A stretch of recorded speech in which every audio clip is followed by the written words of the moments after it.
பண்ணிட்டு அவன் ரொம்ப நல்ல வாழ்க்கை தான் வாழ்ந்துட்டு வந்திருக்கான். ஆனா இவங்க ஒரு குழந்தைய வச்சுக்கிட்டு ரொம்ப ரொம்ப கஷ்டப்பட்டு அப்பப்போ போய் அவங்க கிட்ட காசு கேட்பாங்க, அவன் கொடுப்பானோ. பட் திடீர்னு ஒரு நாள் இதுக்கப்புறம் காசு கொடுக்க மாட்டான் அப்படின்னு சொல்லிட்டு சொல்லியிருக்கான். அதுக்கப்புறம் தான் ஒரு குழந்தைக்கு கேன்சர் ரொம்ப கஷ்டப்பட்டு எல்லாம் கூட்டிட்டு போயிட்டு அந்த குழந்தைய காப்பாற்ற முடியாம ட்ரீட்மெண்ட்டுக்கு பணம் இல்லாம சாரா ரொம்ப கஷ்டப்பட்டு இருக்காங்க. ஸோ அந்த மாதிரி சமயத்துல தான் ஒரு பெரிய அமௌண்ட் இந்த அமௌண்ட்டை மட்டும் கொடுத்து இதுக்கப்புறம் நான் வந்து உன் பக்கமே வரமாட்டேன், ஃபேமிலிக்கு நான் வரமாட்டேன், எதுவுமே பண்ண மாட்டேன், வெளியூருக்கு நம்ம சரியே தெரியாது அப்படின்ற மாதிரி கேட்டுருக்காங்க. அதுக்கு அந்த நாள் என்ன பண்ணிடணும், இவங்க கேட்டதுல ஒரு கால்வாசி பணம் கூட கொடுக்கல, ட்ரீட்மெண்ட்டே பண்ண முடியாது. என்னது ஆமா மொத்த பணத்தையும் கொடுத்தா நாளைக்கே வந்து என் வீட்டுல வந்து நிகழ்ச்சினா அதனாலதான் மொத்த பணம் தான் கொடுக்க மாட்டேன், இவ்வளவுதான் கொடுப்பேன், இவ்வளவுதான் நாள் கொடுக்க முடியும் அப்படியே ஓடி மிரட்டிருக்கான். பாரு நாளைக்கு ஆபீஸ்ல வந்து நிப்பண்ணும் போது பாத்தியா வார்த்தை விடுற பாத்தியா, இதுக்குதான் நான் உங்களுக்கு பணம் தரல அப்படின்ற மாதிரி சொல்லிட்டு என்ன பண்ணிருக்கான்னு சொல்லிட்டு பாத்தீங்கன்னா உங்களோட ஃபைனல் செட்டில்மெண்ட்டுக்காக தான் இங்க நான் வரவே வச்சேன் அப்படின்னு சொல்லிட்டு கையில துப்பாக்கி எடுத்துருக்கான். நம்ம சாராவை கொலை பண்ணான்னு சொல்லிட்டு அவங்க கிட்ட இருந்து தப்பிச்சு விட இவங்க ட்ரை பண்ணிருக்காங்க. ஆனா அவன் இவங்களை புடிச்சு அடிச்சு கழுத்துல கத்திய வச்சு கட் பண்ணி சாகடிக்க ட்ரை பண்ண அந்த இடத்துல இவங்களுக்கு கோவம் வந்திருக்கு. தன்னுடைய பொண்ணை நினைச்சு இவங்க போயிட்டாங்கன்னா தன்னுடைய பொண்ணு என்ன ஆவா அப்படின்னு சொல்லிட்டு ஒரு கோவம் வந்து அவனை புடிச்சு தள்ளி அவன் வெட்ட வந்த கத்தி எடுத்து நச்சு நச்சு நச்சுன்னு கழுத்திலே வெட்டி கழுத்து துண்டா வெட்டி எடுத்திருக்காங்க. இந்த கதையை இப்ப சொல்லி முடிக்க வாய மூடு கேவலமா இருக்கு உன்னுடைய பொய் அப்படின்னு சொல்லிட்டு டெஸ்ட் கத்துறா. சோ உன்னுடைய செல்ஃப் டிஃபென்ஸ்க்காக தான் உன்னுடைய கழுத்தை வெட்டிருக்கியா அப்படின்னு சொல்லி கத்த.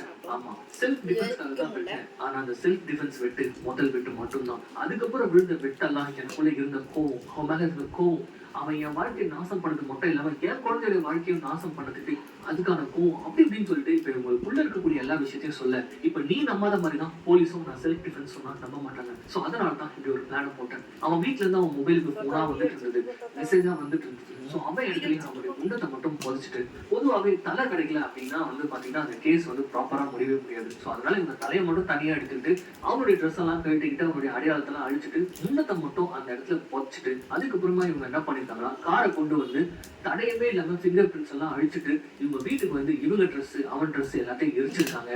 அதுக்கப்புறமா தான் ஒரு பிளான போட்டு வாண்டடா வந்திருக்காங்க இந்த பஸ் ஸ்டாப்க்கு. இந்த இடத்துல தான் அடுத்து ஒரு பெரிய ட்விஸ்டர் ரிவீல் பண்றாங்க.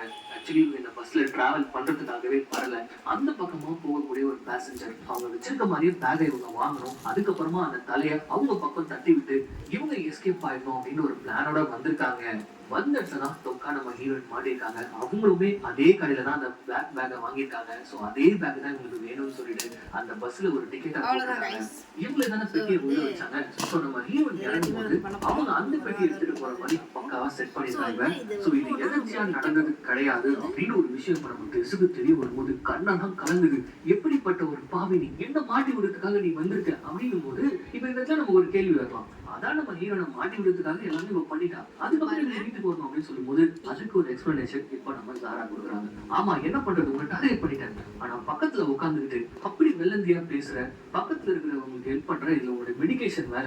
அந்த இடத்துலதான் நான் ஸ்லிப் ஆனேன். சரி தலையை பாக்கிறதுக்கு முன்னாடி பொட்டியை மாத்தலாம்னு சொல்லிட்டு வந்தேன், ஆனா விதி நீ பாத்துட்ட, வேற வழியே இல்லை அப்படின்ற மாதிரிலாம் இப்ப அவங்க பேச. ஆமா முதல்ல நீ சொல்றதெல்லாம் எதுக்கு நான் நம்பணும், நான் எதுவுமே பண்ணலாம் அப்படின்னு சொல்லிட்டு கேட்க, நீ நம்பிதான் ஆகணும், வேற வழியில அப்படின்னு சொல்லிட்டு அவங்க கழுத்துல இருக்கக்கூடிய கரெக்டா காட்டுறாங்க. அது மட்டும் இல்லாம இது எல்லாத்தையும் மீறி நீ பண்ண மாட்டேன்னு சொல்லவே முடியாது. ஏன்னா இன்னும் சின்ன வயசுல இருந்து பிறந்ததுல இருந்து ஃப்ரிட்ஜ்ல வச்ச ஆப்பிள் மாதிரி வளர்ந்து வேண்டியது கஷ்டமும் கிடையாது. ஆசைப்படுறது எல்லாத்தையுமே வந்து செஞ்சு கொடுக்கறதுக்கு வாங்கி கொடுக்குறது ஒரு அம்மா, அது கஷ்டமே இல்லாம உன்னை பார்த்துட்டு இருப்பாரு. அதுக்கப்புறம் ஃபேன்சியா ஒரு கல்யாணம் வேற, இது எல்லாத்தையுமே வந்து பண்ணிக்கிட்டு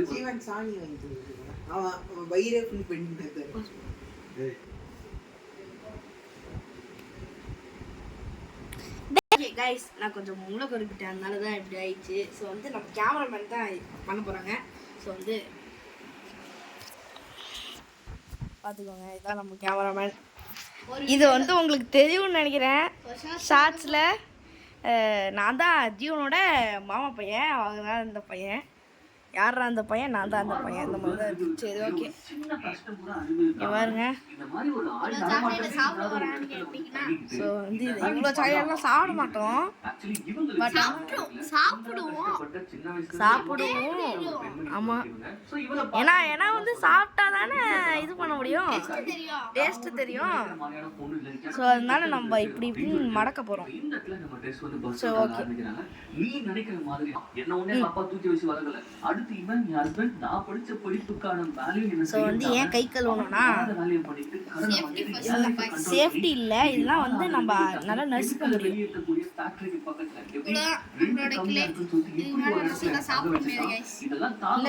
இல்லை இல்லைடா, இன்னும் இப்படி நசுக்கணும்ல, இப்படி ஃபுல்லாக அப்படியே. ஓகே இப்போ வந்து சாய்ந்தாங்க. ஒருத்தருக்காக உன் வாழ்க்கையை இழந்துட்டு இங்க உட்கார்ந்துட்டு இருக்க பிடிக்காம, சரி சரி பத்தி தெரியாம சொல்லிட்டேன், மனசுல வச்சுக்காத, வா வேலையை முடிப்போம் அப்படின்னு சொல்லிட்டு இப்ப அடுத்த சீனி என்ன பண்றாங்கன்னு பாத்தீங்கன்னா, அந்த பக்கத்துல இருக்கக்கூடிய கெமிக்கல் ஃபேக்டரி, அங்க போற வழியே வந்து பாத்தீங்கன்னா நாசமாயி போய் கிடக்குது. பட் அதுல நம்ம ஹீரோயினை இவ உள்ள கூட்டு போயிட்டு ஒரு கெமிக்கல் பிட் மாதிரி இருக்கு, அதுல வந்து க்ளோஸ் லுக் இதான் நம்ம இப்போதைக்கு வந்துட்டு இருக்குது. கொஞ்சம் நேரம் அப்டேட் கிடைக்கும். கூடவே வந்து பாத்தீங்கன்னா அந்த சூட்கேஸையும் எடுத்து போட்டுட்டு கம்ப்ளீட்டா எல்லாத்தையும் அழிச்சிட்டு இப்ப வீட்டுக்கு வராங்க.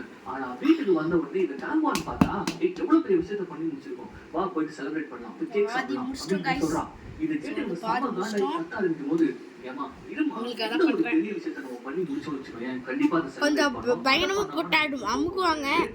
இது எப்படியா இருந்தாலும் நம்மளோட ஜேபி விலாக் தான் சாப்பிட போறாங்க. ஒரு ஹோட்டல் மாதிரி இருக்கக்கூடிய இடத்துக்கு வந்துட்டாங்க. வந்துட்டு கேக் எல்லாம் ஆர்டர் பண்ணிட்டு இப்ப உட்கார்ந்து பேசிட்டு இருக்கா. எனக்கு ஒரு விஷயம் தான் புரியல, அமுக்கு தள்ளிட்டு இருக்காங்க. மாட்டிக்கிறாங்க. பட் நீ முன்ன 80ஸ்ல வாழலையேமா, நீ கலந்து போயிடலாமே, ஏன் உன்னால தனியா குழந்தை வளர்க்க முடியல, அப்படின்னு சொல்லிட்டு இப்ப மறுபடியும் ஸ்லைம் ரெடி गाइस, லைட்டா ரெடி ஆயிடுச்சு गाइस. பாத்துறாங்க. சோ டக்குனு ஒரு பிளான் பண்ணி எப்படியாவது அவங்க கிட்ட போய் சொல்லிடலாம். இதான் வந்து நம்ம ஸ்லைம் இவ்வளவு மன்னிச்சுக்கோங்க, இவ்வளவுதான் பண்ண முடியுது என்னால. பின்னாடி போலீஸ் இருக்கு.